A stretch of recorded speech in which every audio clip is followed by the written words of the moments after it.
Bonjour tout le monde, j'espère que vous allez bien, c'est Daniel. Dans le fond, ce que j'ai envie de faire pour cette session-ci, c'est que j'avais donné un cours, c'était le cours numéro 1 dans le fond sur la série qu'on est en train de faire présentement sur la doctrine de Dieu. Je l'avais donné à quelques personnes, puis j'ai décidé de refaire une nouvelle vidéo en faisant le même cours, mais pour ceux qui ne l'ont pas vu. Donc si vous l'avez déjà écouté, vous pouvez le réécouter encore, ça révise la matière, il n'y a aucun problème. Mais c'est vraiment pour ceux qui n'ont pas assisté à ce cours-là. Donc, c'était quand même de la matière très intéressante, puis qui est importante pour bien suivre et bien comprendre le reste de la série. Donc, avant de commencer, je vais lire deux versets dans la parole de notre Seigneur. Donc, je vais lire dans Jérémie, chapitre 9, versets 22 à 23. Jérémie, chapitre 9, versets 22 à 23. Je lis dans la Bible du Sommeur. Alors, l'Éternel dit ceci, que celui qui est sage ne se glorifie pas de sa sagesse, que celui qui est fort ne se glorifie pas de sa vigueur, que celui qui est riche ne se glorifie pas de sa richesse. Celui qui veut se glorifier, qu'il se glorifie de ceci, d'avoir l'intelligence de me connaître, moi qui suis l'Éternel, qui agis avec bienveillance, qui exerce le droit et la justice sur la terre, car ce sont là les choses qui me font plaisir. L'Éternel le déclare. Alors, je vais dire quelques mots de prière et après, nous allons commencer ce cours. Seigneur Dieu, on vient devant toi, Père, pour t'implorer, pour que tu puisses nous donner ton Esprit Saint, Seigneur, pour comprendre cette matière-là, pour comprendre ta parole. Seigneur, on te demande de vraiment nous guider, de nous rendre attentifs, Seigneur, puis d'ouvrir nos intelligences, Seigneur, à les vérités de ta parole. Père, fais que les notions qu'on va apprendre aujourd'hui soient une source d'adoration, Seigneur, pour dans nos temps de prière, dans nos temps de lecture de ta parole, dans nos temps de louange, Seigneur, et dans des paroles d'édification qu'on peut se dire à notre propre âme et aussi aux frères et aux sœurs qui composent ton Église, Père. Alors, on prie que ces connaissances-là ne nous rendent pas orgueilleux ou hautains, mais qu'au contraire, Seigneur, qu'elles nous humilient devant ta sainte sagesse, devant ta sainte science, devant ta face, Père éternel, qui est tellement au-dessus de nos esprits infinis, Seigneur, d'humains. Alors, on te prie de bénir ce temps qu'on va passer ensemble, Seigneur. C'est dans le précieux nom de ton Fils Jésus-Christ qu'on te prie et pour ta gloire. Amen. Donc, on va commencer premièrement avec notre première question. Qu'est-ce qu'on peut connaître et qu'est-ce qu'on ne peut pas connaître de Dieu? C'est une question, souvent qui fait écho et qui revient quand on évangélise, quand on parle de notre foi aux gens. C'est qu'il y en a qui vont dire « Ah, Dieu, il est bien trop loin de nous, on peut pas le comprendre. » Souvent, on entend, c'est beaucoup l'Église catholique qui dit ça, les voies de l'Éternel sont insondables, dans le sens qu'on peut rien connaître de Dieu. Souvent, beaucoup de gens vont croire ça, que si Dieu existe, on peut rien connaître de lui, parce que justement, il est infini, puis qu'il est transcendant, etc., etc., etc.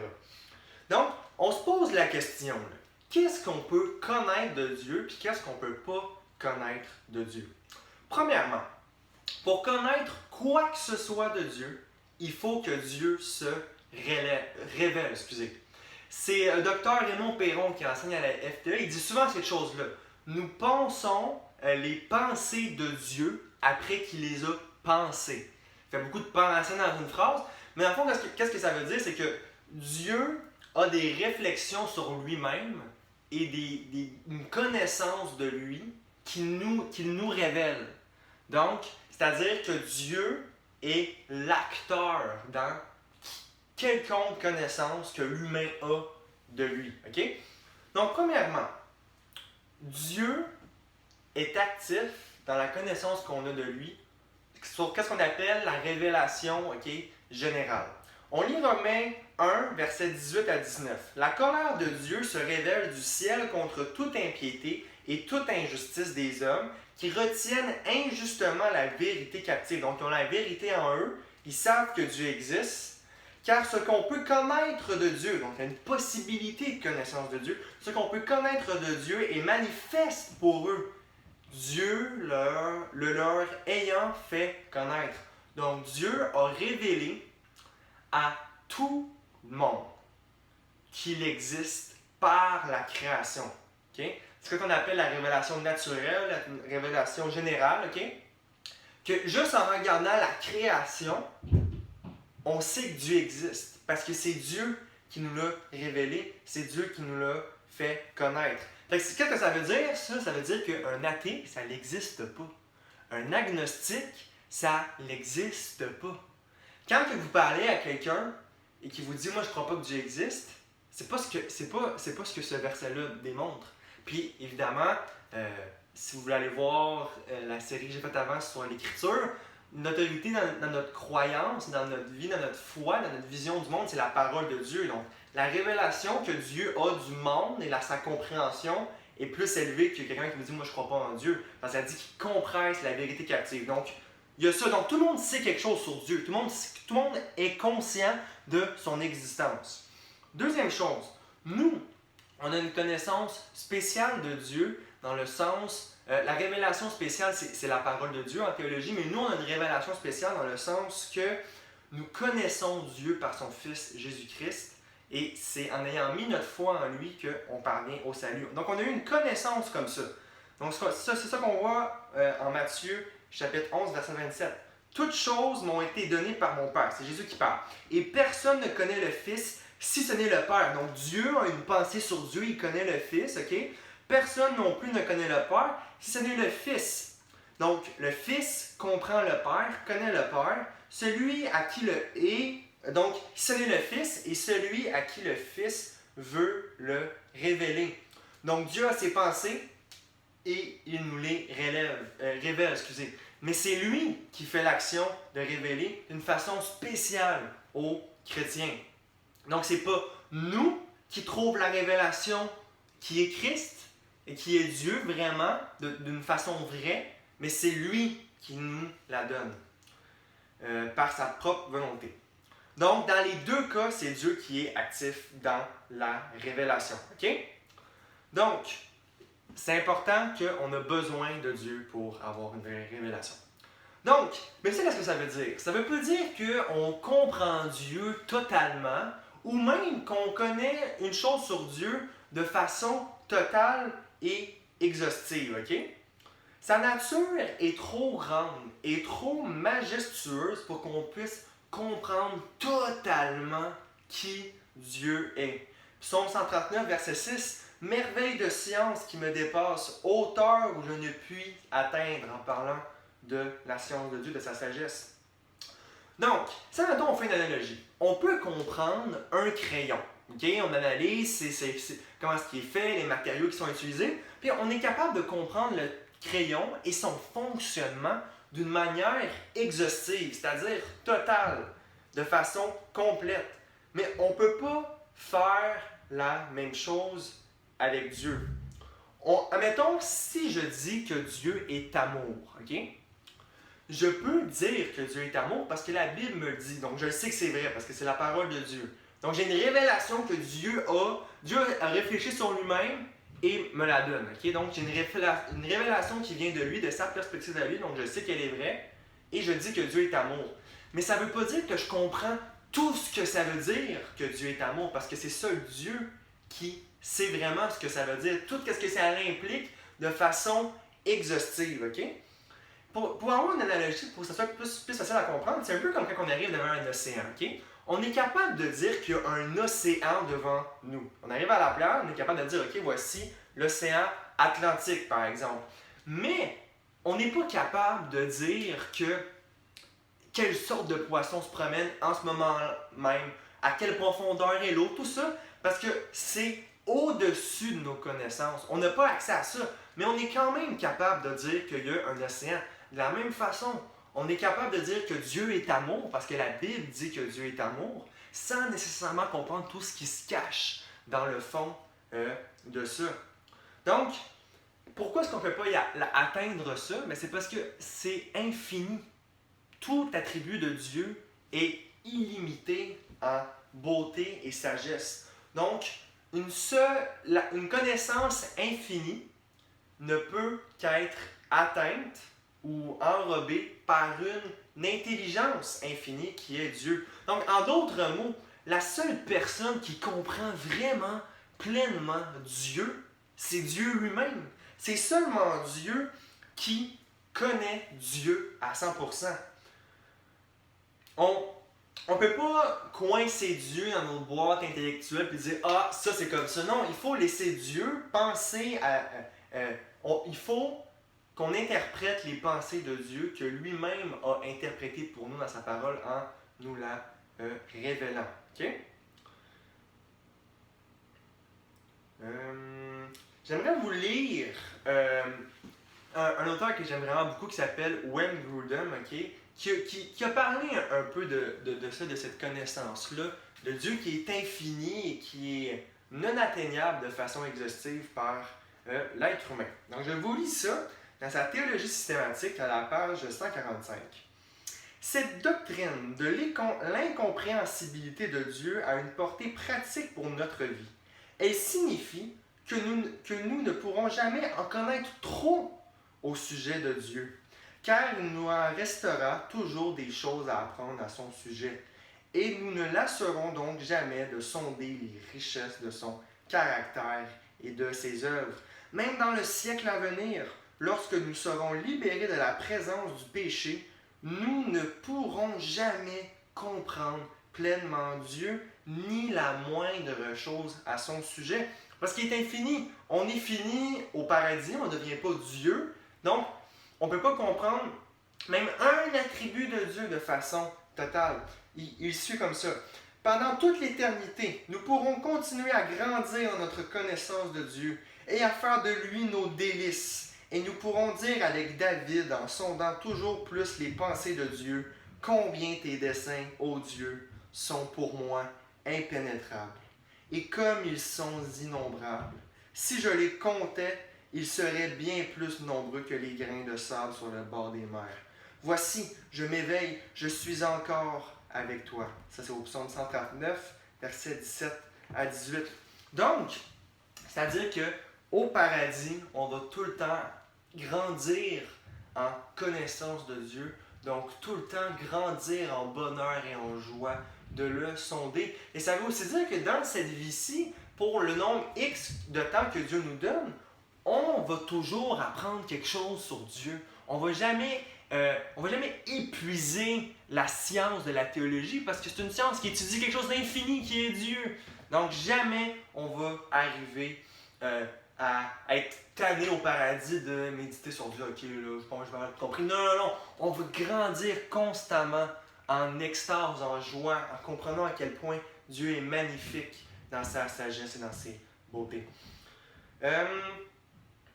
Donc, les problèmes que ça peut amener, là, théoriquement, ça serait des questions que je vous poserais, mais comme vous pouvez comprendre, on ne peut pas le faire. Donc, je vais donner les réponses, mais c'est important de connaître Dieu et de comprendre Dieu à la limite de notre façon qu'on peut le comprendre. Parce que si on ne comprend pas Dieu et que l'on ne le connaît pas comme sa parole le révèle, inévitablement, on se crée un Dieu à notre image. C'est un pasteur québécois qui s'appelle Vincent Lemieux. J'aimais assez comment il disait ça. Il montrait que, tu sais, quelqu'un, mettons, qui sont dans le New Age, qui vont dire que « Oh, moi, je crois à l'univers, je crois à une force du cosmos, là, impersonnelle, qui accepte tout le monde, que tu n'as pas besoin d'avoir de sanctification. Là. Cette énergie-là est amour, elle-même. » C'est des choses comme ça. Ils vont, même s'ils prient, ils vont jamais dire à cette force-là « Hey, l'univers, aide-moi à tuer mon orgueil dans mon cœur. Aide-moi à supprimer mes désirs charnels. Aide-moi à m'oublier pour aider les autres. » En fait, ils disent jamais ça, c'est plutôt le contraire. Donc, le danger avec ça, c'est de se créer un faux Dieu. D'adorer le dimanche matin un Dieu qui n'existe pas. Car les attributs qu'on lui donne n'est pas le Dieu de la Bible. Si, par exemple, dans une église, on prêche un Dieu qui aime, mais qui n'est pas en colère contre le péché, et qui ne donne pas mort et enfer éternel pour ceux qui le commettent, on ne prêche pas le Dieu de la Bible. Si on fait juste parler que Jésus t'aime, Jésus t'aime, Jésus t'aime, sans dire que Jésus il veut que tu te repentes de tes péchés, que tu changes de vie et que tu mettes ta foi en lui pour être sauvé, on ne prêche pas le vrai évangile qui nous est enseigné dans les Saintes Écritures. Donc c'est ça. Ça c'est pour qu'est-ce qu'on peut connaître, qu'est-ce qu'on peut pas connaître. Donc oui, on peut connaître des choses sur Dieu. Premièrement, tout le monde sait que Dieu existe et on a des connaissances grâce à l'Écriture. On connaît des choses pour être vraies sans nécessairement les comprendre de façon totale et exhaustive, car seul Dieu les connaît de cette façon-là. Donc, on va commencer, ça étant placé, maintenant on peut monter l'édifice de qui est Dieu. Hein? On va commencer avec la première notion, ok? Que Dieu est éternel, ou l'éternité de Dieu. Donc ça veut dire que Dieu n'a ni commencement, ni fin, car il transcende le temps. Ok? Il n'est pas limité par le temps et le temps ne fait pas partie de son essence. Ok? Ça ne fait pas partie de ses attributs. C'est pas une constante qui est en lui-même. Dieu n'a jamais commencé à exister. Il existe, il est depuis toujours. On va dans le psaume 90, verset 2. « Avant que les montagnes fussent nées et que tu eusses créé la terre et le monde, d'éternité en éternité, tu es Dieu. » Apocalypse, chapitre 1, verset 8. « Je suis l'alpha et l'oméga, dit le Seigneur Dieu, celui qui est, qui était et qui vient, le Tout-Puissant. » OK? Donc, alpha et oméga, c'est deux lettres grecques. Okay? Ces deux lettres-là représentent le commencement et oméga représente la fin. Donc, il y a l'alpha et l'oméga, le commencement et la fin. Donc, avant alpha, il n'y a aucune lettre. Après oméga, il n'y a aucune lettre. Il n'y a pas de avant Dieu et il n'y a pas de après Dieu. Il y a seulement Dieu qui existe totalement. OK? Donc,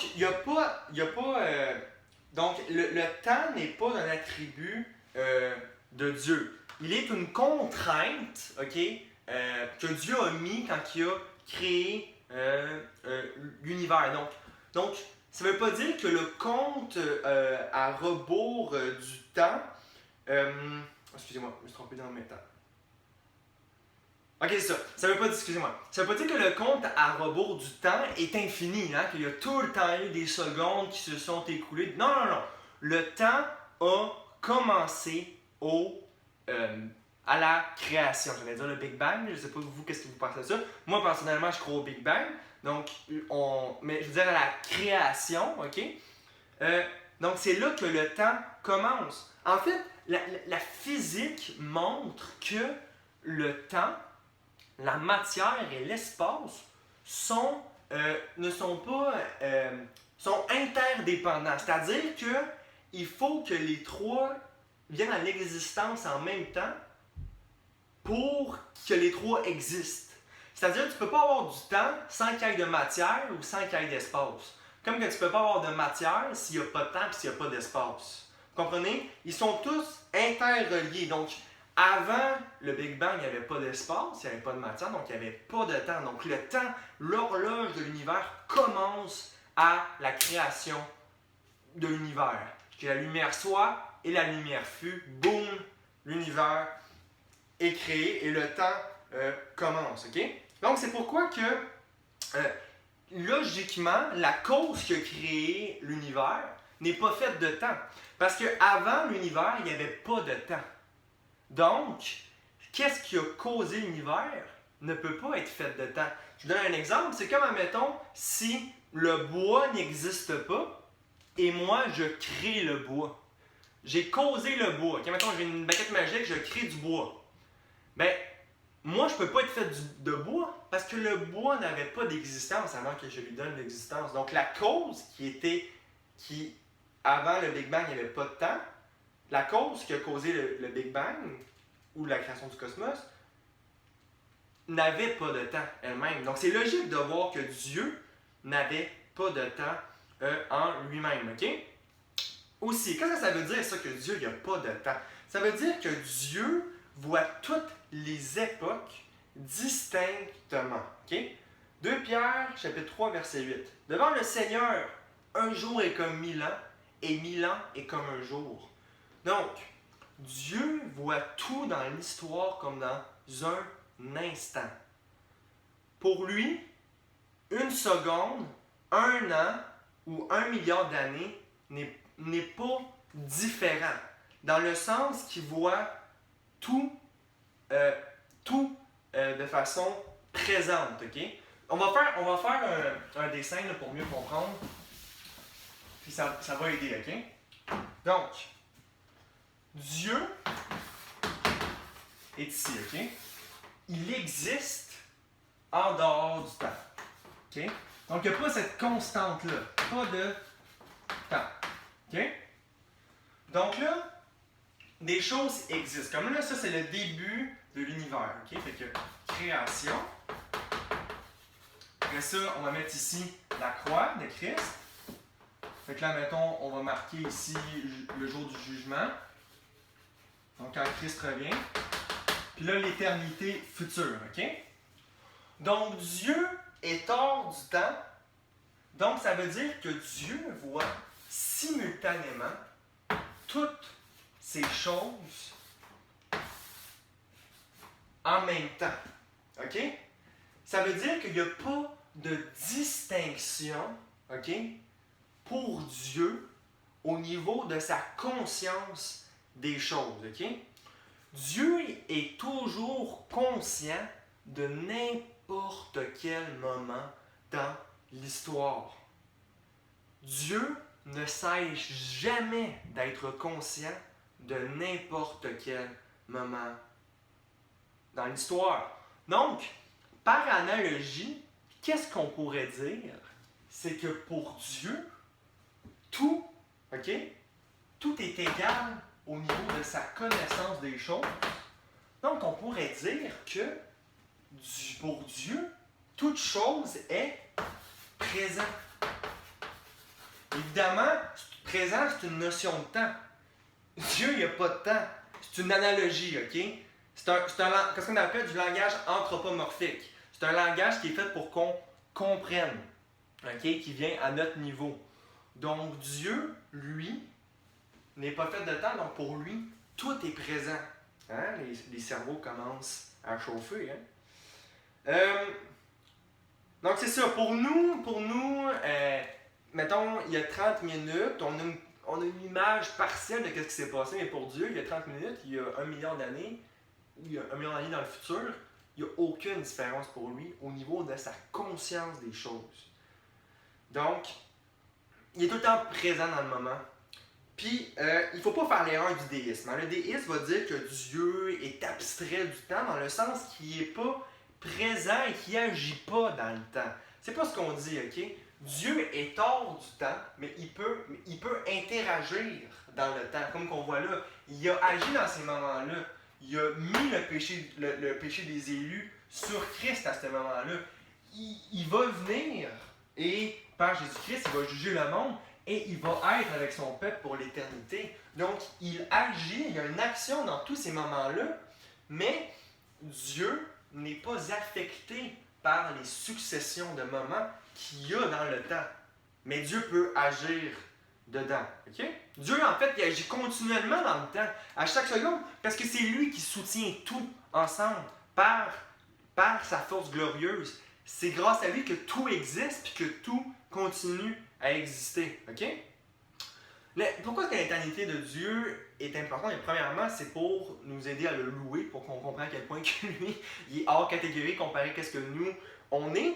Mais c'est aussi, ça répond à une question, ok, philosophique qui est quand même assez populaire, ok, que je pense que tout chrétien se fait poser une ou deux fois par année dans sa vie. C'est qui a créé... Non, c'était en ça. Dieu. Qui a créé Dieu? Hein? Cette fameuse question-là. Ah, ben là, si tout a un commencement, comment ça se fait que Dieu, il n'y a pas de commencement? Ok, mettons, Dieu il crée la terre, Dieu il crée ci, ça, mais qui a créé Dieu? Mais cette question-là est fausse en elle-même. Pourquoi? Parce qu'il y a le mot créer. Créer, ça l'implique du temps. Okay? Si tu crées quelque chose, c'est parce qu'avant que tu le crées, ça n'existait pas. Mais Dieu, il n'y a pas de temps. Donc, Dieu n'a jamais eu de commencement. Donc, n'a jamais été créé. Donc, si tu n'es pas fait de temps et tu as créé le temps, est-ce qu'on peut dire que tu as un commencement? Ben non, tu es hors du temps. Donc, il n'y a rien qui a causé Dieu. Il n'y a rien qui a créé Dieu. Dieu est de toute éternité. C'est logique, parce qu'il n'est pas fait de temps. Donc, tu ne peux pas poser la question qui a créé Dieu ou quand Dieu a-t-il commencé à exister, parce qu'il est hors du temps. Donc, il ne peut pas être créé, parce que c'est Dieu. Hein? Au commencement, moi, dans cette phrase-là, dans ma tête, moi, je vois le Big Bang, l'explosion, tout ça, qui est guidé par Dieu. Hein? Je ne crois pas à l'évolution. Inquiétez-vous pas, là, mais je crois que le Big Bang est une théorie scientifique qui est très... je crois pas au Big Bang parce que les scientifiques le disent. L'autorité, c'est la parole de Dieu, mais je vois pas comment les deux se contredisent. Moi, je crois aux deux. Je trouve qu'ils sont au contraire complémentaires. Donc, au commencement, ok, Dieu crée. Quand la lumière fut, quand la lumière fut, Dieu créa les cieux et la terre. Donc, il y a un commencement, mais pourquoi il y a un commencement? C'est parce que c'est Dieu qui l'engendre, puis c'est Dieu qui agit. Mais avant le commencement, Dieu est. OK? Donc, ça, c'est ça. Donc, il y a beaucoup de philosophes, ok, qui vont dire, qui vont croire à une théorie qu'on appelle la théorie du infinite regress. Ok? Cette théorie-là dit que, dans le fond, il n'y a aucune cause non causée, ok, dans l'univers. Donc, en disant ça, ils disent, ben là, on n'a pas besoin d'avoir Dieu parce qu'il y a eu des causes à effet, des causes à effet, des causes à effet, des causes à effet, comme les dominos, de façon infinie. Donc, il n'y a rien qui a commencé à exister. Mais premièrement, cette théorie-là n'a aucune évidence scientifique. Puis, ça implique une foi aveugle dans des causes à effet infini. Dans tout ça dit cause à effet avant le Big Bang, mais cause à effet implique du temps, puis il n'y a pas de temps avant le Big Bang, ça ne marche pas. Puis c'est impossible une causalité infinie, parce qu'à un moment donné, il y a quelque chose qu'il faut qu'il commence à quelque part, mais ça, je vais arrêter là parce qu'on va en parler un peu plus en détail tout à l'heure. Donc ça, c'était la première partie du cours, 30 minutes, c'était ça que je voulais. Donc on a vu, on peut connaître Dieu grâce à la parole de Dieu, parce que lui nous la révèle, on comprend, on réfléchit ce que Dieu a déjà réfléchi de lui-même, ok? Comme le dirait notre cher Dr. Raymond Perron. Et Dieu est hors du temps, Dieu n'a pas été créé, n'a pas été engendré, et Dieu agit dans le temps, et Dieu est présent est conscient, de chaque moment qui se déroule dans le temps. Ok? Donc, on se retrouve pour la deuxième partie du cours.